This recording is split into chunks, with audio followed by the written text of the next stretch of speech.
کہ اس نفس کا علاج کیسے کیا جائے.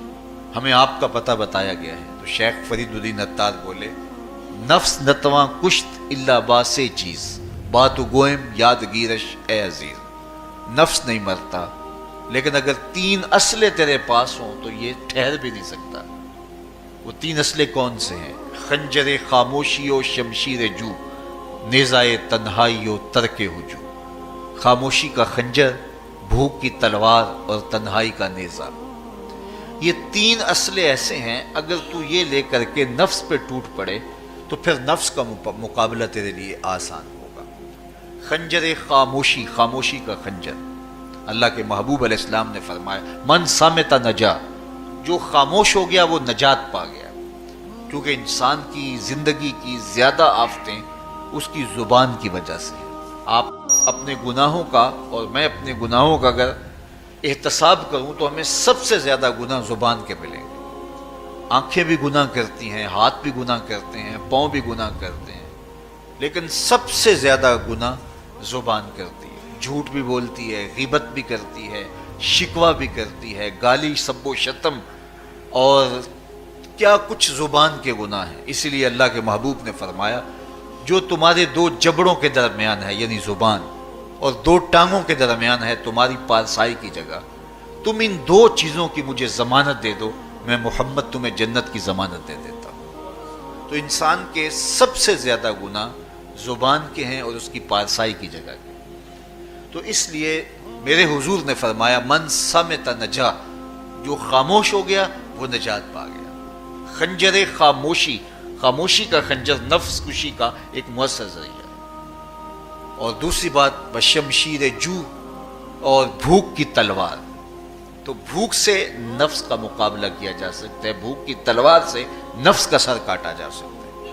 اللہ کے محبوب کا فرمان سنیے یا معاشر الشباب من استطاع منکم الباء فلیتزوج فإنه اغض للبصر واحسن للفرج فمن لم یستطع فعلیہ بالصوم فإنه له وجاء.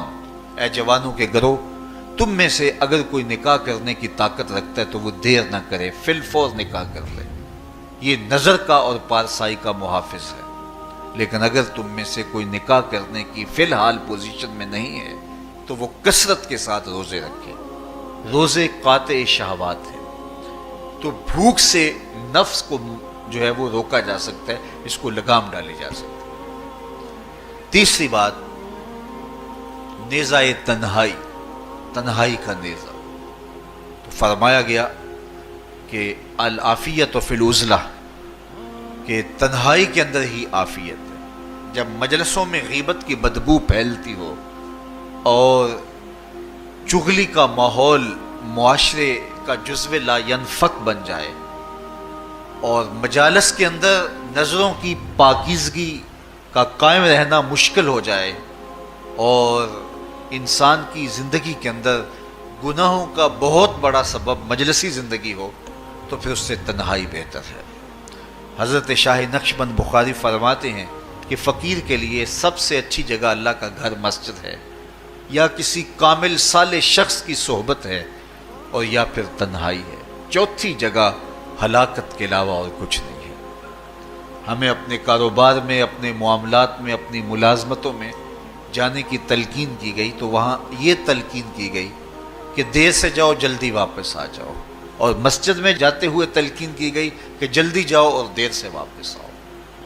لیکن ہم مسجد کے دروازوں پہ جب دور موجود میں رش دیکھتے ہیں کہ لوگ بہت جلدی نکلنا چاہتے ہیں، حتیٰ کہ کندھوں سے کندھے ٹکرا رہے ہوتے ہیں کہ جلدی سے باہر نکل جائیں. حالانکہ وہ عافیت کی جگہ ہے، 2 منٹ زیادہ بھی ہو جائیں تو کوئی حرج نہیں ہے. اور ایسے لوگوں کو بھی نکلنے میں جلدی کرتے ہوئے دیکھا ہے کہ لگتا تو یہ تھا کہ شاید یہ انہوں نے کسی ضروری کام پہ جانا ہے، لیکن باہر نکل کے بازار میں پھٹے پہ بیٹھے تھے اور مسجد سے نکلنے کی جلدی بہت تھی.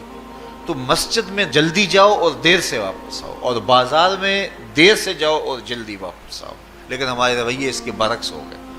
تو تنہائی میں عافیت ہے، خاموشی میں عافیت ہے، اور بھوک میں عافیت ہے.